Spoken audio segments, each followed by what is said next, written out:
Hello everyone, welcome to the Watch Poplars. Today, well, I started the video a bit in a different area because there is like someone on the wall right there just enjoying their can of beer or something. I don't know. It looks like they aren't there anymore. No, they're still there, but I'll give them some space. But today, I am very interested in showing you the equisetum flowers. I believe these could be dioecious. There's this, and then there's this. This looks like a staminate one, a male flower.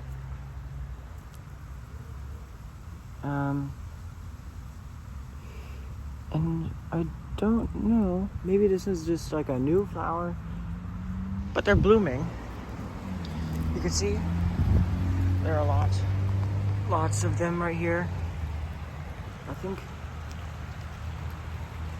this one, these are like these feel like they're the old ones. Oh well, maybe not. Look at that, they're exuding juice.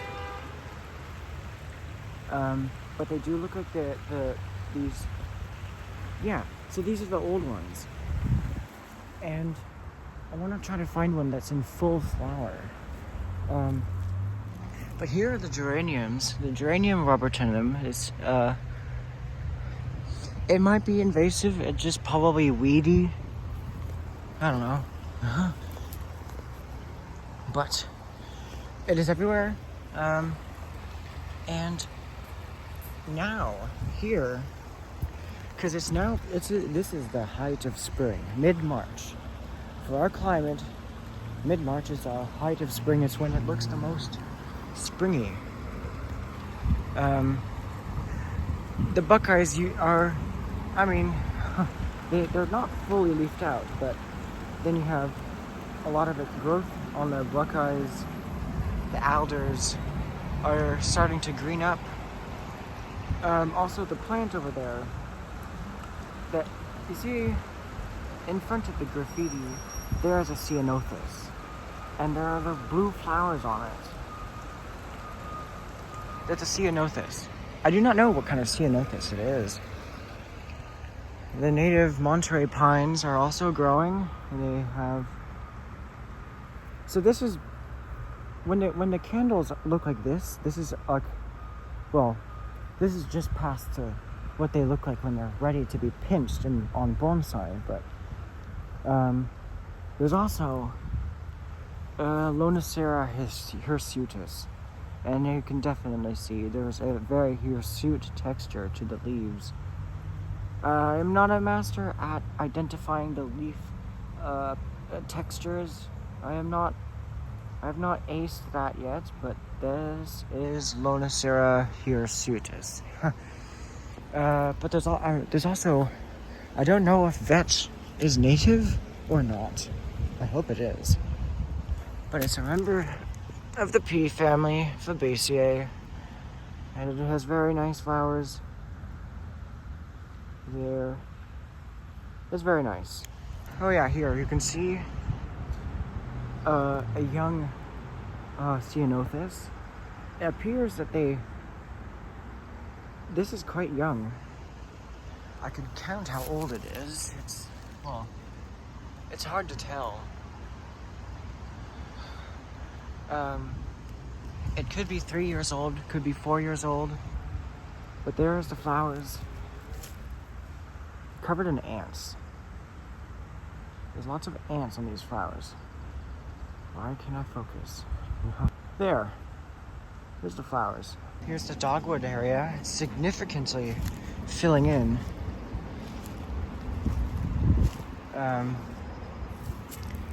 There are some of the helleborine starting to sprout back, but here I don't really notice that as much.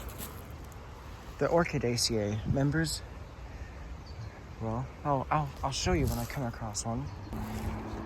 The sweet gum trees are starting to bud out. You can see the very tips of the twigs. There's some very pale buds. And in here, I removed the ash seedling because I actually collected it and planted it. And I'll show you that in a later video. Coastline oaks are starting to sprout all over the place. Everywhere. They're sprouting all over the place. Now here we have arrived, here's an update on the Baccharis. I forgot the scientific name on the last part. It's something starts with a P and it has a D as well, but I don't know. It is growing. The nice big leaves. And in this willow, this is the one.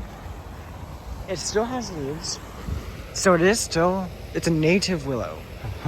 And it still has leaves. It is still seasonal autumn, but it is also well into seasonal spring. I mean, like, seasonal autumn is hanging by a thread. My big willow cutting at home still has leaves from last year, and it hasn't started breaking dormancy yet. But you can see there is definitely those leaves. Maybe some of them might even fall off. Like the last leaf will fall off somewhere in April, probably. Which is crazy. Yeah. Yeah. So, but it's starting to break dormancy. So could you call this semi-evergreen? I would not. Generally willows, well, I don't know. I think willows can be semi-evergreen in this climate. Because I've seen full-size willow trees growing in riparian areas that still have last year's leaves and they're flowering and leafing out at the same time. But here, the willows are starting to break dormancy, especially in the areas where there are no leaves on the twigs. Further down, definitely. There's a viburnum here. This is leafing out. It'll be exciting to see when it flowers. So these two plum trees they were old enough to flower, and now, I mean, they're not that large. And from what I can so far tell, if these are seedlings or saplings, you can see it looks like it grew up to there, and then it grew to there, this junction, and then it grew to here, and then here, and then last year it looks like it grew all the way up to here, and now it's okay. So it would be like 1, 2, 3, 4, 5, starting at 6 year of growth. That's hope if these are saplings, but they could also be trees that were stumped, that were cut back. I do not know for what reason. The power lines here, they're a bit too tall to worry about plum trees growing too tall, because plum trees really don't really get big. They don't get big at all. They're small trees. Unless you're talking about Prunus serotina in Japan. That is a large plum tree. It's probably the largest plum tree of the Prunus genus of plums. Well, there also includes peaches and apricots and whatever. Here's the dogwood. They haven't started extending yet. Well, maybe they have. I just have to look harder. This is pretty much how my dogwood. I did cut it back one node because of the bud arrangement. I didn't want it growing with the bud arrangement that it had. So I cut it back to a pair of buds that was growing in a better direction. But these, they're not really extending. This is just the first initial flush of growth. This is all possibly the energy I had from last year that I originally had. But then it will start. This foliage, the photosynthesis, will encourage the roots to grow, and then it will start taking off and shooting a lot of very long branches. There's an ash. So hasn't started leafing out yet. I think it's Fraxinus dipilata. I don't know. I was just looking at the genus of ashes on Wikipedia, and it's called the California ash. I think I'm a bit late for all the plum trees flowering, but this is the height of spring, generally. The walnut is still dormant. But I have seen some activity on the walnuts, a little bit, but usually spring arrives earlier, where it's drier and where it gets warmer during the day. Here it's a bit more mild, but it's not as mild as Oakland and San Francisco. But yeah, here is the spring growth of Toxicodendron diversilobum. Now, I made a video. The last video was me repotting my poison oak. Alright, very daring, I know. Very stupid. But I'm only doing it because I know a lot about it. And I'm promise you, I know what I'm doing. I know how to prevent it from spreading in my skin, but whatever. The reason why it has diversilobum. Now, this is a thought out in the video that I forgot to finish. You will notice, especially in summer, when the leaves have all established their mature shape and size, that there are differences in the leaf shape. So you might notice poison oak looking more like poison ivy with like pointier leaflets, or it might be very heavily lobed. It looks more like oak, like I don't know, like some members of the oaks that are native to like the east of the country. And it's all about light differences, possibly soil differences, but it's very interesting. And I'll show you that later in the year. So it looks like this alder fell over, or maybe. Looks like it used to be shorter. It fell over at some point. But yeah. Alright, the inferior eucalyptus. I hate it. It needs to go, but it does smell nice. As usual, that's probably why people like it. But it just, it is a very vigorous plant. It's aggressive. It's aggressive as well. And there's flowers here. It's flowering, I believe. I think those are flowers. Yeah, it used to be a lot bigger of a tree. Also the buckeyes. I have noticed the flower panicles are starting to develop on some of the shoots that have matured the most. Where like when the leaves stop growing in, you will notice. Yeah, so here you can see. There's the panicle developing. That will turn into like a 6-inch long panicle of white to pale cream colored flowers. They have very aromatic. This plant, it's a Korean privet.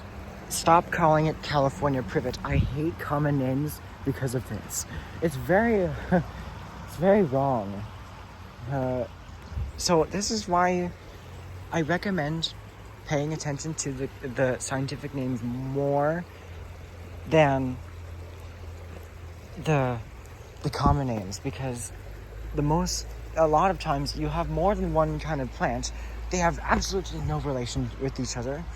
But for example, like you have like, I don't know, something lilac, but that will be different from a true lilac.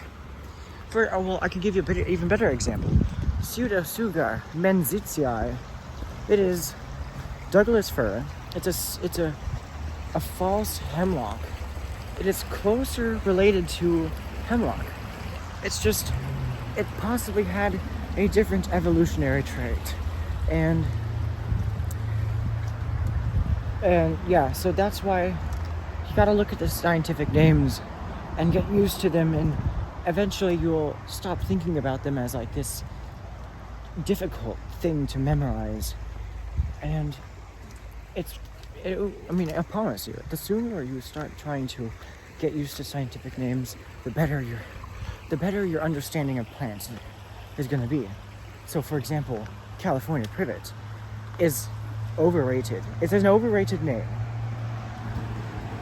Here. Okay, so this is going to have a lot of interesting things happening to this plum tree here because this. Oh. I don't. Okay, so this is a dead stem. It's a dead stem. It died recently, I believe. But yeah, it fell off of here during a flood, I believe, and it knocked over this plum tree. But the plum tree is nowhere near dying or suffering from this. This happens in nature a lot, and what happens, especially with prunus, is that when they fall over like this or something, they will.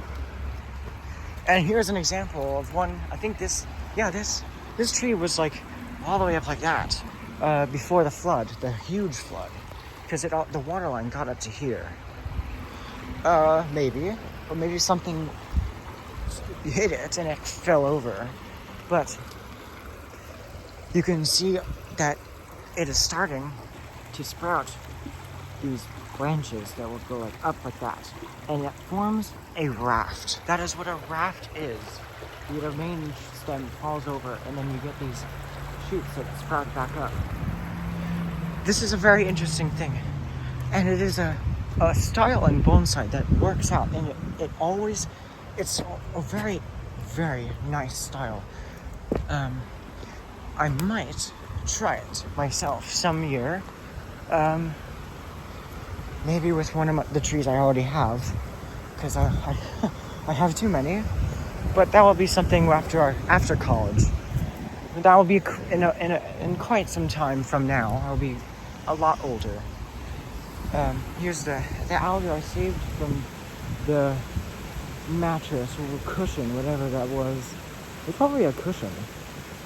But yeah, there is still some of it remaining, like right here. But overall, this tree is probably the roots down there are probably healthier because of the removal of it, but it is starting to leaf out. It's looking so nice. But I should start shortly the other section of the creek and not spend so much time showing you what is around in town, complaining about society's love for planting invasive plants instead of focusing on what really matters, and that you can have a street tree and you can not street trees. If you plant a native as a street tree, you're gonna have a lot more. You're gonna have butterflies flying around sometimes. Actually, I have never seen any butterflies just flying around town, but I know it happens, especially when there's a lot more native plants. But that's not the case for society. So when I was working here, I did plant some Lonicera involucrata, a twinberry honeysuckle. I think this buckeye was planted here. It just looks like, I don't know. Either I don't see any parent trees, but whatever. It's somewhere there. You see, they're starting to spring back to life. The buds. And normally they would do this a lot much earlier, when they're not trying to recover from being transplanted. But here there is I don't know what this is, but it's in Caprifoliaceae, the honeysuckle family snowberry. I love the leaf shape.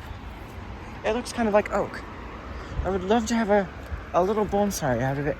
And I know that the snowberry doesn't really get that old, but it lasts some time. It has a bit of longevity to it, so I believe it's possible. Now, where is the poplar shoot? Might have, I don't know.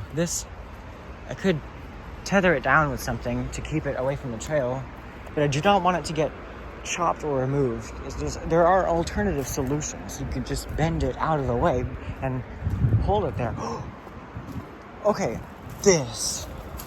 so great news. The poplars are starting to leaf out.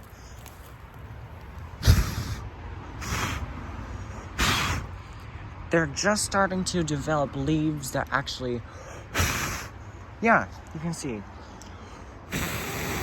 They're starting to quiver, just like the aspens. So, I'm gonna wait until March 21st, the first day of astronomical spring, to bring my cottonwood out from the basement stairwell. But you can see even here on the parent tree, it's starting to leaf out. It's got some quivering leaves, a few of them. But then this is the poplar shoot. I'm very curious to see how large this one gets. It's growing out of a root. It's a clone. Yeah, it's growing out of there's a large root that goes like this, and it curves down like that into the water, and these have sprouted out of it. Now, about the poplars, I'm very concerned about my aspen cuttings and my white poplar cuttings. They better be growing roots. I don't know how. I mean, okay. So, I mean, I heard that they can grow from cuttings quite easily. They are a riparian tree. They like good moisture. They have a very high, what is it called? Water. It's mobility. And I learned that from Mirai, the bonsai Mirai, from Brian Neal. He's a great guy.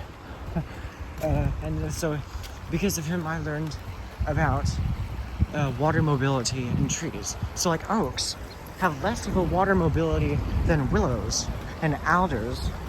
Well, willows have an insanely high water mobility because they can spend pretty much almost their entire life in water, soaked.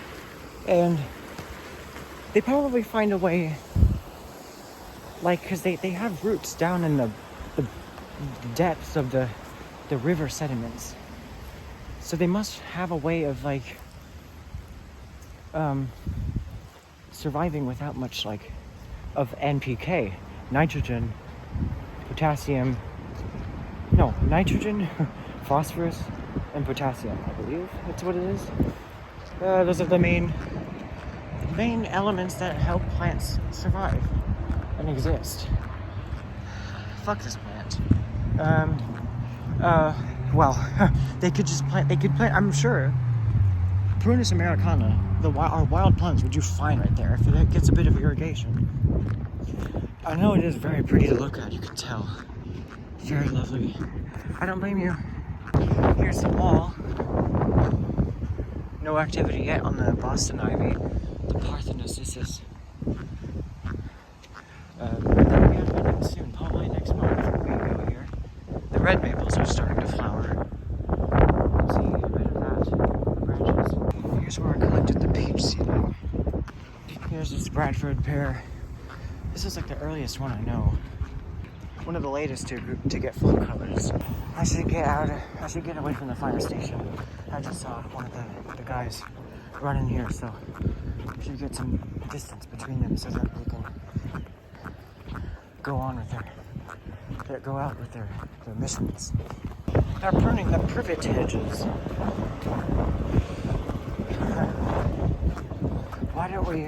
Why don't they just plant some native bulbs in there instead? It's probably a prank to society. The native bulbs, they don't really last a while. They're very developed. They're adapted to short. Oh, and just as I said. Please excuse the emergencies. There's the flowers on the Chinese pistache. The buds on the sycamore. These are they're a non-native hybrid called Platanus X acerifolia. And they're starting to break dormancy. I'm just looking for any more panicles developing. I'm curious to see when they actually start developing. There's poison oak right next to the... I should stop calling them poison oak. You guys should stop too. This is another example of horrible common names.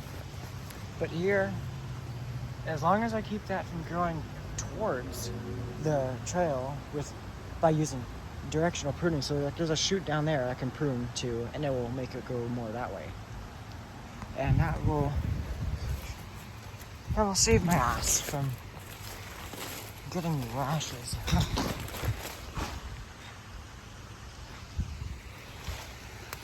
Okay. Look, there it just rolled off. See, this is why. They probably break your fucking windows. Build a fucking wall, OCC! You know? Speak up. Rebel against the aspects of society that just don't benefit. Alright? They need to build a wall. A tall net wall.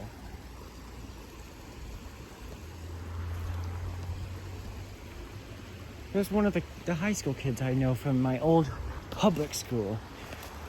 They're probably they're so full of themselves. And I always feel guilt. I feel so bad when I forget, or I can't get myself to yell at them saying that they're possibly breaking their windows. These guys, no, literally, look at that. They have to put on these special like fiber, like plexiglass panels on the side of the windows so that the balls don't shatter them. Why? I'm so mad right now. Why?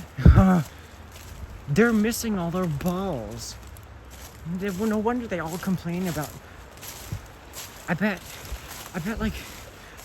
the stuff they talk about school is not just about like, I don't know, all the times they get really high and so, and they get fucked up on stuff like drugs because they don't have the parents to actually prevent them from like going out with their friends and just getting wasted to getting sick and barfing all over the place.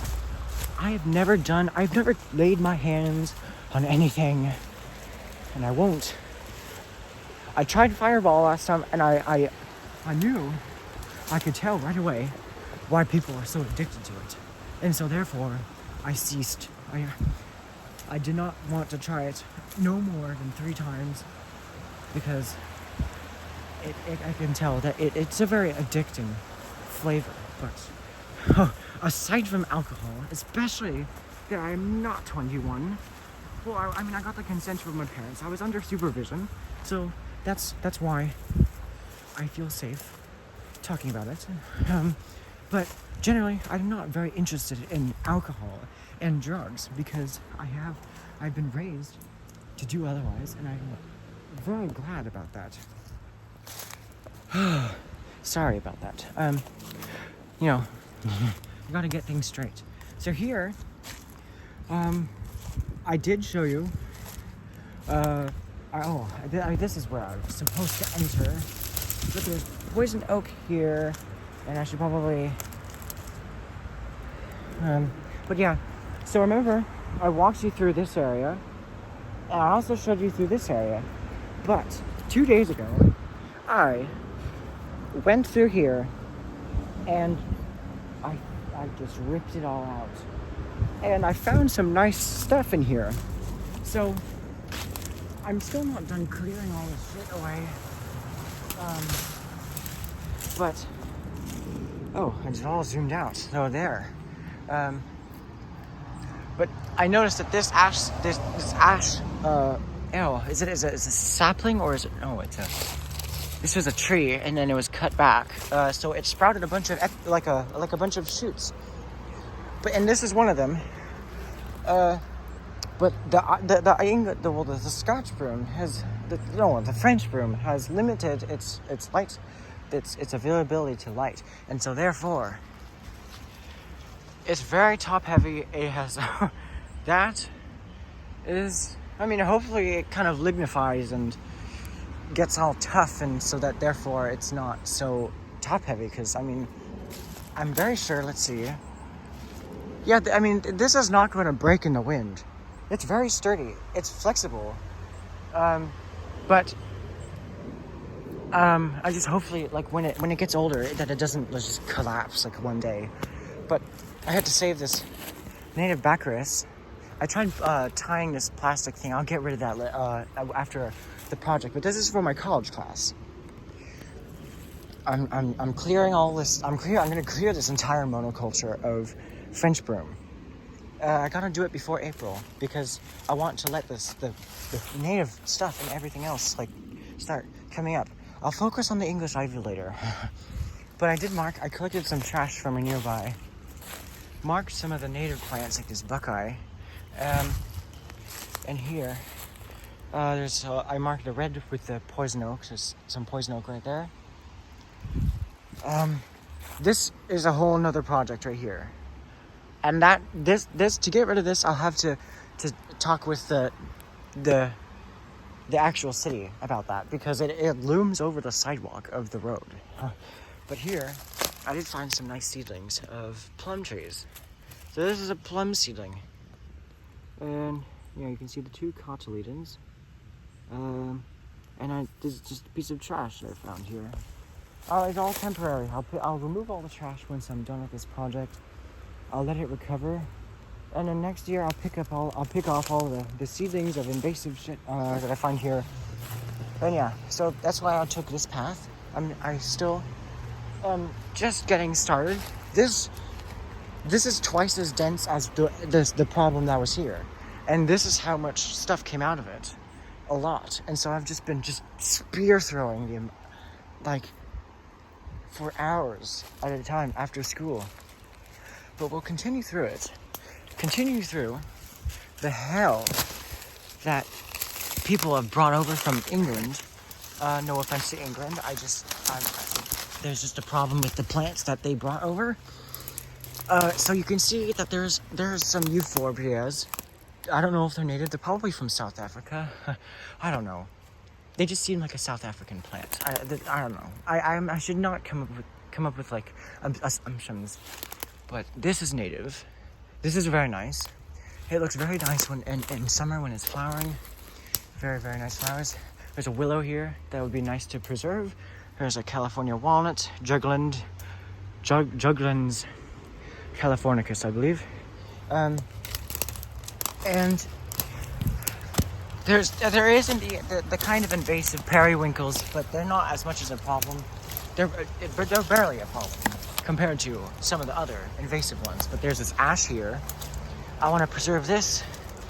Maybe I want to get rid of these side shoots, but I don't know. This was probably a tree, and then it was cut back, which is why there's so many shoots at the base. The power lines are there, but like they're so far, they're so high up that they're not really they're not posing a risk. Now there's oh god, got one of the stems in between my legs. So maybe I need to roll down my sleeves because there's lots of plants here. I don't know. There's another, what is this? Walnut. I think, sorry, there's just something in my throat, but look, I think they're dioecious. No, they're not dioecious. It's the opposite. They're like one tree. You need two trees. You need a male and a female to create walnuts. That's what I thought I saw. Those flowers. This is a staminate tree. This is a male, and the other one we saw was a female. These shoots are old enough to produce seeds, but they're from so this used to be a huge walnut tree. Look at the stump right there. It's massive. It's a huge stump. So this used to be a much more grand and beautiful tree, and it was cut back to an unnecessary amount. Look at this aeroid. For power lines that are like 100 feet high off the ground. Very unnecessary. I'm getting tired. I have some remaining energy to insult society, but I am just not feeling it anymore. I've had my share of venting time, and now it is time to relax and calm down as we are approaching the end of the video. So the hemlock, oh, look at that. That is lovely. You can take in the volatiles, the acids and the poisons. Well, no, I don't think the poisons are getting into your the poisons don't leach out into the air as the smell, but you can smell the volatiles, but I guess these volatiles are toxic. But there are, especially in the mint family, there are volatiles that make things qualify for like tea products. I feel like I used to get through here, but I don't know. This is this is just I love it. I love it. There's an invasive pampas grass, which is not as much of a problem as some of the other invasive plants here. There's privet right here. I will take a picture of this for further research with Siri. Alright. Good. It's in its winter colors. It's starting to leaf out. Very lovely Cornus sericea and Fraxinus oh. I forgot already. This is it's muddy. But I do want to go over here and see what's happening. So, here. We're very nice on time, actually. I'm not wearing good shoes for this, but I can, the horrible stuff. So, they have not gotten rid of it.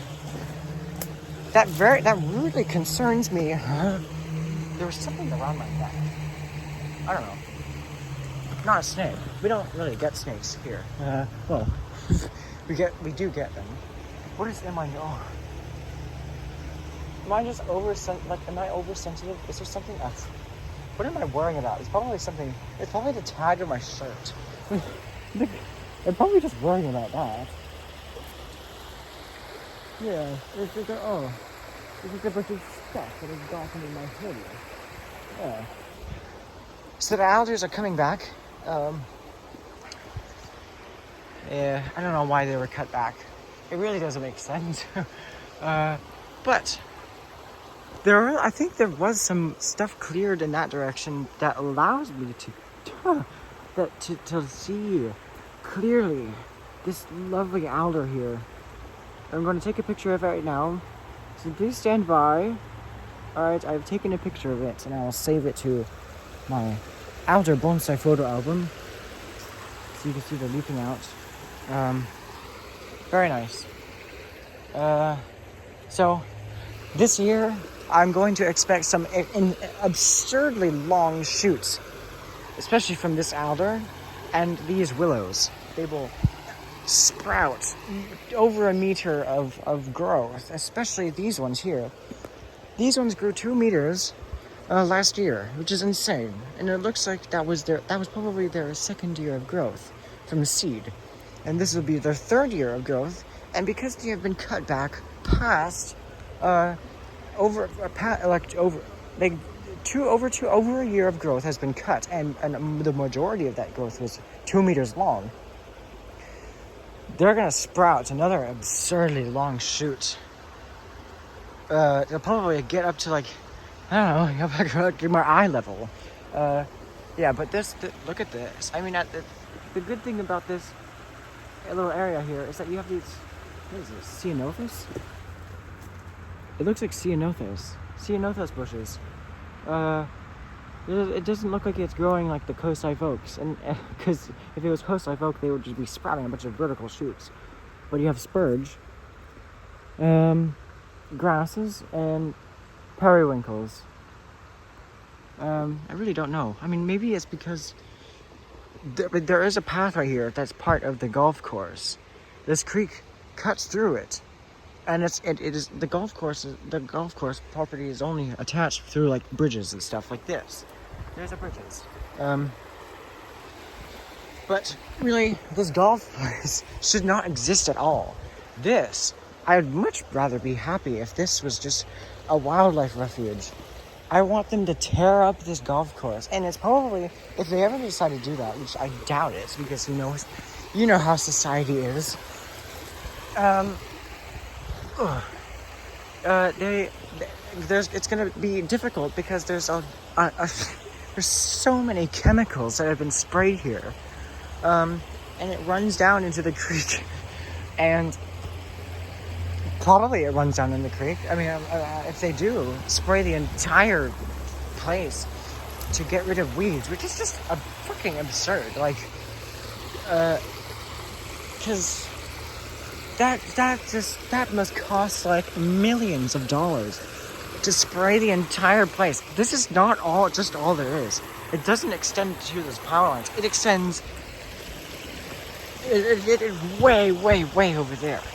And it goes, there's like another drainage little channel over there, natural, like a creek over there. And it continues that way. But it also continues way that way. It's fucking insane. I hate it. I hate golf in California. It needs to go. These people have no fucking idea what they are doing because they're not focused on science.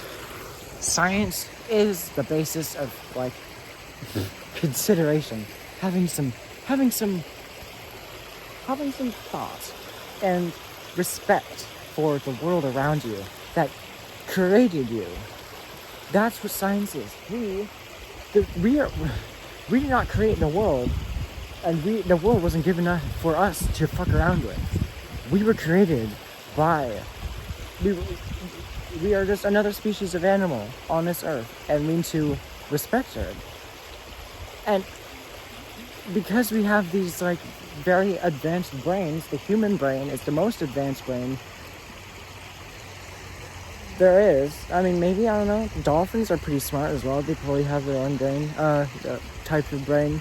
But we just need to respect what's around us and use our advanced human brain to kind of do that stuff. We're not just animals. And I know that the population of Earth, the human population, is rapidly growing. And those new people could become people who are considerate about stuff. And we don't need any more golfers. Alright? I would much rather have this whole golf course destroyed right in front of my eyes. I want it to just, I wish if I could just do a snap of my fingers, I would just decimate this, tear it all up in one instant, second. I want to watch these guys' reaction. Or if that's never gonna happen, then at least build a fucking net, a really tall net wall to prevent any more of your precious balls from like getting lost in the creek, which shouldn't have all these golf balls in it, because golf balls do not turn into dirt. They're plastic, they're synthetic, and they're not compostable. They have to be recycled. I'm pretty sure they have a very dense foam in them. Maybe it's some kind of plastic. I have no fucking idea, but that doesn't matter. Yeah, so that's I've pretty much like shown you everything that really that is happening so far, and I have ranted enough, I have vented enough, and now it is time to say my final words for this episode. So yeah, well, first hold on a second, and then for a few seconds, I wonder if those guys actually can hear me.